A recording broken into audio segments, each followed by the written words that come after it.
Shalom, everybody, and welcome back with insights in the parsha of the week, Parshat Chukat, which is pretty heavy. There's a lot of heartbreaking parts, but there's also uplifting, happy parts.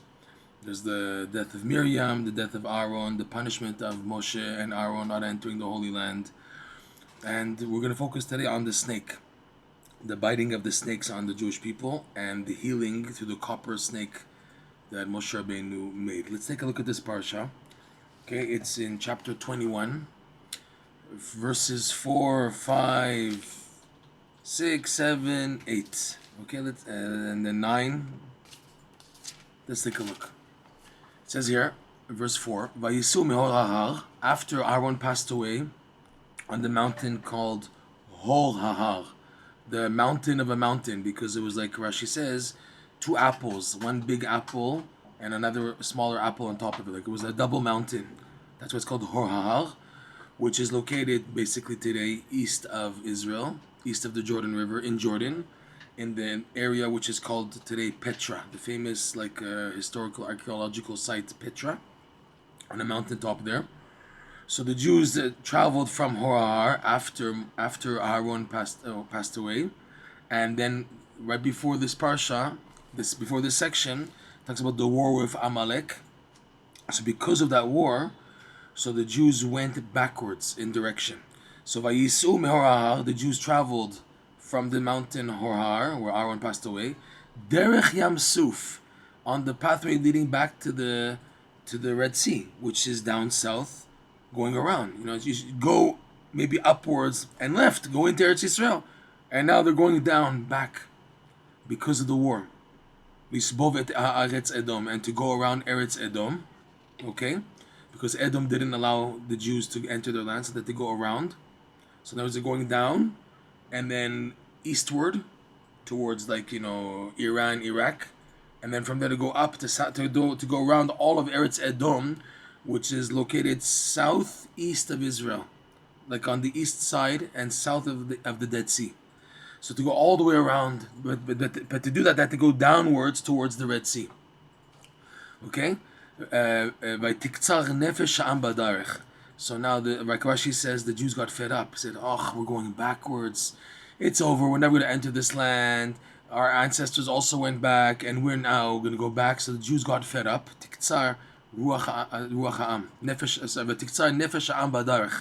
They couldn't handle it. So because they couldn't handle it, like a normal person, when you get uptight and stressed, every tiny thing bothers you. So watch. They started immediately complaining about the manna. Vaydaber ha'am be'elokim uv Moshe. So the Jews spoke dibur, bad speech, against the Lord, Hashem, and Moshe, equating Moshe to the Lord, to Hashem. Lama he'elitunu mimitzrayim lamud bamidbar. Why did you bring us out of Egypt to die in the desert? They said that, even though Hashem is telling them that you can enter the land. The Jews who have to die in the desert, we're finished now. These are people who are going to enter the Holy Land, okay? And now they feel that they've been ripped off again because they're going down away from Eretz Yisrael, going towards the Red Sea. So they complained, why did you lift us and they're equating Moshe to Hashem, to in this desert. Ki ein lechem, there's no bread and there's no water. V'nafshenu katza, and we're already sick of balechem hakelokel, the bread which is like eruptiveness that will blow up in our stomach. Rashi says we're eating the manna and nothing comes out. So soon it's eventually gonna pop in our stomach. So lechem hakelokel, as if it's like it's blemished bread. So as soon as they complained about the manna, and that was a big mistake to do, to say that, and the Midrash says something amazing. What pushed them? You have a difficulty. So why do you guys jump to the manna? What's the connection to complaining about the bread and the water that you're getting? So the Midrash says something unbelievable. There were Jews, the last leg of Jews, on the last Tisha B'Av of the 40 years. In the 40th year, the last Tisha B'Av, Hashem gave way to certain Jews who on one hand should have been punished, but they were given an exemption. Okay, so these Jews, plus the younger generations, they were eyewitness to see merchants carrying produce of Eretz Yisrael through the desert where they were.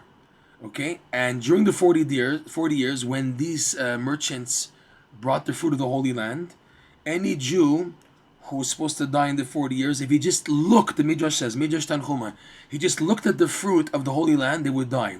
Because Hashem said, the punishment of the Jews who were to die in the desert, you won't see the land and its beauty, like the beauty of the land. So that includes the fruit. So when merchants who brought out of Eretz Yisrael fruit to sell outside of Eretz Yisrael, and the Jews who were supposed to die, when they saw these fruits, they died. So there was a panic to see these fruits. So the younger Jews who weren't supposed to die, they were able to buy from the fruit and taste from it. But the other ones who were still given a chance, there were like a group of Jews who were given a chance that they won't die. They were scared to look at it, and they started complaining because they wanted to see the fruit of the Holy Land. And they say, all we have no bread, no water, all we have is the manna.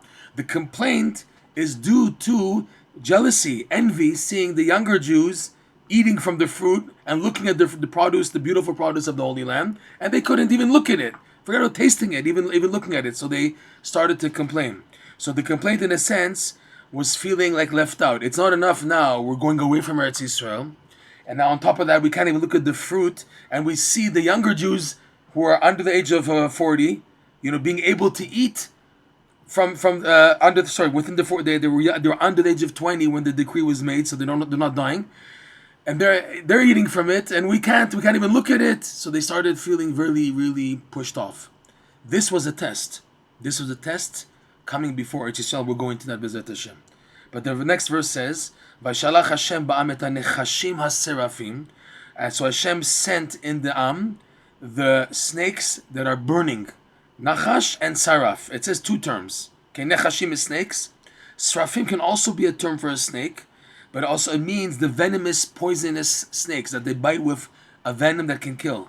Okay, Vaynashechu et ha'am, and they lashed out and bit the Am, the nation. Vayamot ha'am rav misrael, many of these Jews died. Okay, Vayavo ha'am el Moshe. So then immediately the Jews woke up that they made a mistake. So that the remaining Jews who weren't dead yet, who maybe have been bitten or weren't bitten at all, they came to Moshe and said, "We sinned. Ki dibarnu b'Hashem babach, we spoke against you and against Hashem and against you. Daven for us. Hitpalel el Hashem. Daven to us to Hashem. V'yaser me'aleinu et hanachash, and he should remove the snakes. Vayitpalel Moshe ba'ad ha'am, and Moshe davened.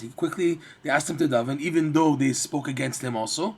But he wasn't achzar, he wasn't tough. He davened for them. He wasn't like jealous and upset, hard to appease. Vayomer Hashem, so Hashem told Moshe Rabbeinu, Aseh lecha saraf. Okay, make for yourself a snake, but this time the snake that's called saraf. V'sim oto al hanes. And place it on like a pole. A nes is like a noticeable pole.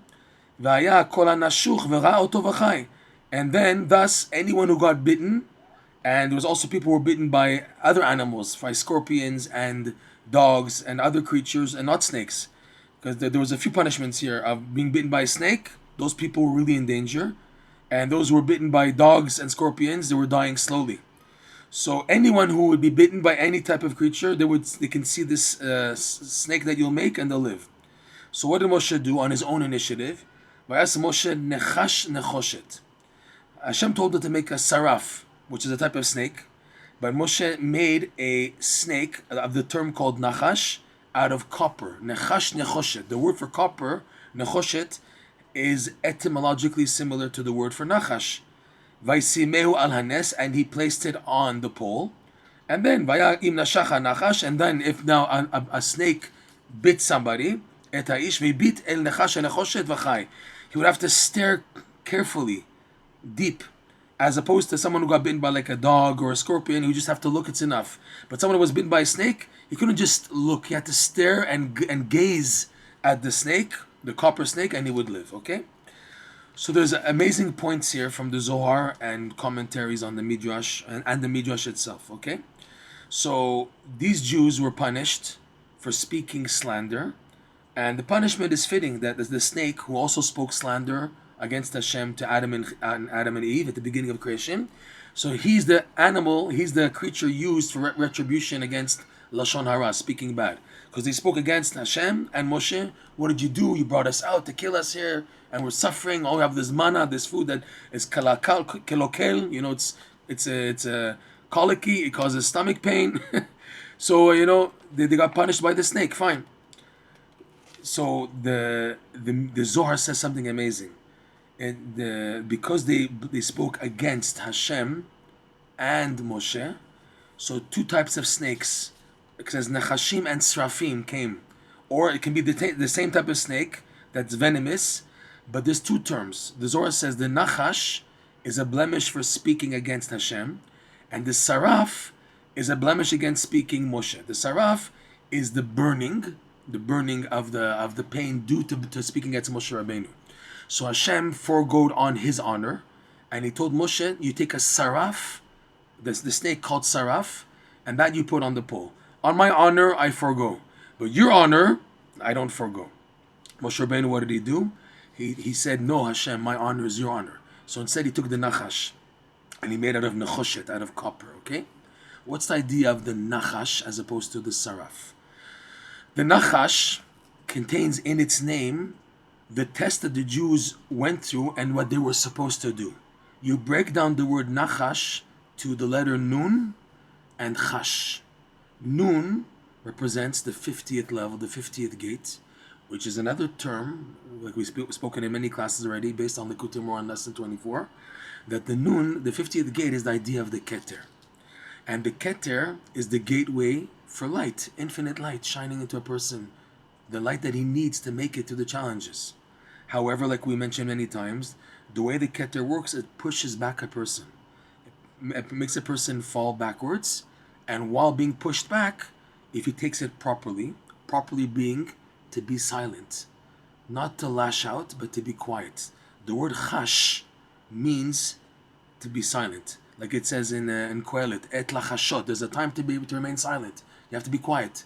Chash, okay? Nun chash is a person's being tested from the 50th level, and the way to pass the test is be quiet. Don't blow up. Don't say the wrong thing. Don't express the wrong thing. Chash. That's how you pass the test. Keep it in. Don't say anything. They immediately lashed out. Look at this. We're now suffering in the derech, and there's no. And all we have is the manna. There's no water. Like the situation squeezed them so much that they can't contain it anymore, and they blow up. So the punishment was the Nechash, the snake, to show them you blemished in the Nun, the 50th level, the Keter, which if you would be silent, then the Keter would shine into you the infinite light, but you lost out because you couldn't remain silent, like to bite on your mouth and don't say anything. Just take it, be patient, take it in, be happy, have emunah, this will pass. Don't say anything, okay? That was the punishment of the Nun Chash, okay? Saraf is a burning. When a person blemishes in faith in tzaddikim, so he gets punished with a burning. But for Moshe Rabbeinu, the main thing is that the Jews don't pass the test of the Nechash, the Nun, Chash, to remain silent Nun. That's the main thing. Okay, so that's why he chose to make a Nechash as opposed to Saraf. The Zohar says there's difference between the Nechash and the Saraf. Hashem said to make a Saraf, and Moshe Rabbeinu did Nechash because there's it's called the upper snake and the lower snake. Upper snake is called Nechash, and that was against the blemishing of Hashem's honor, speaking against Hashem. And the Saraf is like the lower snake, that was against speaking to Moshe Rabbeinu. What Moshe Rabbeinu wanted to do is to bring the Jews back to reconnect to Hashem, because that was more important. So the Midrash says something amazing. He formed the copper Nechash, okay, and he erected the pole, and then the Midrash says he threw up the Nechash, and by miracle, by itself, in a wondrous way, it just grabbed on to the pole. Like he threw it up, he erected the pole first, and then he made a quick copper snake, and then he threw it up, and it became like alive, and went around, tangled around the pole, and stuck there, okay? He threw it up to show this is how the Jews can rectify it, that they have now to go back up to Hashem. They fell down, they failed the test, so Moshe Rabbeinu himself, he threw it up to show that I forego my honor, which is the Saraf, and I, for the sake of the Jews, am throwing the snake back up onto the pole, and that throwing it up is to help lift up the Jews again. And then, what was the remedy? The remedy is they have to stare at the snake. And Rashi brings down the famous Gemara from Masechet Rosh Hashanah. V'chi Nechash memit umechayeh. It's the snake that gives life and gives death. Why is it dependent on looking at the snake? So the Rashi says, quoting the Gemara, that rather the Jews, they would, by looking at the snake, then they would subdue their heart to their Father in heaven, and they would, in other words, by looking at the snake, they would also spiritually look back to Hashem, that Hashem is doing it. Hashem, it's you, and we blemished against you, so this way we're fixing it. But by looking at this snake, why would looking at this snake activate looking up to heaven? Because again, Nun Chash in the Nechash is hinted the actual opposite of the Nechash. In other words, the rectification, which is the 50th level. So then when they look at the Nun and Chash and recognize that's the blemish, so automatically they would look back to Hashem. Like we said, the Nechash is a blemishing of the 50th gate, the 50th level. You're supposed to be silent, you spoke, you weren't supposed to speak then. This happened also as a result of the test of entering the Holy Land. Eretz Yisrael, like we said, is a place where the Beit HaMikdash is, and the place where the Holy of Holy is, and the place of the Holy Ark, where underneath that Holy Ark was the foundation stone, which is basically the gateway to the hidden light shining throughout the universe and into this middle point of the universe, which is the Holy of Holies, that little point. So the infinite light was shining in Eretz Yisrael, and the Jews, again being tested before Eretz Yisrael, Hashem sent them away around Edom, south towards the Yam Suf. It was a test. They were supposed to be quiet, and they couldn't quiet, and this was needed for Eretz Yisrael. And the second test of seeing the fruits of Eretz Yisrael, and they were supposed to remain quiet and just have patience. No, they blew up. They exploded. So all this fits in. Now the Al-Sheikh says something unbelievable. Hashem told Moshe, right? He said that you should now make a saraf. V'omer Hashem, verse number 8. V'omer Hashem el Moshe, aseh lecha saraf v'sim oto al nes. Okay, make a saraf and put it on a pole. Now, when Moshe Rabbeinu actually did it, the next verse, verse number 9. So vayas Moshe Nechash nechoshet. So Moshe made a copper snake in order to again instill the concept of 50 and remaining silent. That's why it was also reiterated in copper. Not Nechoshet has, and also Nun and Chash. But look at the wording here. Hashem says Vesimoto. So in grammar, the pasuk could have read Vayasem al Nes, but the verse reads Vaysimehu, and he placed it on the Nes, the pole. But I know already which pole you're talking about. So why say Hanes, the Nes, the pole? I know already which one it is. And also Vayisimehu, the verse could have, you have added letters here. It could have just read Vayasem. What's Vayisimehu? So Al-Sheikh points out, hidden in Vayisimehu and Hanes is an additional Yud K Vav from Hashem's name. Yud K Vav K. The Hey, because it's the same letter, so it's enough to write it once. Vayisimehu has Yud. Vayisimehu is Yud K Vav. And Hanes has the last Hey. So you have all four letters of Hashem's name here. So, Vaysimeo, Yud, Sin Mem Hey Vav, that's Yud Ke Vav. And then Al Hanes, the last Hey. So you have Yud Ke Vav Ke hidden here. Meaning that this is to fix their blemish in Hashem. And looking up and connecting to the infinite light of Hashem, which was the blemish of the Nechash, of Nechash, the blemish of the Jews that they blemished in the Holy Land. So in here, the Al-Sheikh is the rectification. They would look at the Nechash, and that's why they would remember Hashem. Like the Gemara says in Rosh Hashanah, they would remember to subdue their hearts to the Father in heaven. Because in the wording, Moshe Rabbeinu's action, Vaysimei Nes, is already hinted the rectification. So the bottom line in here is that, again, we're shown the test of life. The biggest test is, are you going to be silent, or are you just going to burst out and blow up? If you blow up, you fail the test. If you're quiet, you pass the test. And Hashem tests a person again and again and again until finally pass the test and he doesn't blow up anymore. He remains quiet. Then he's zoche through being chash, silent, to enter and activate the 50th gate. Shabbat shalom and be well.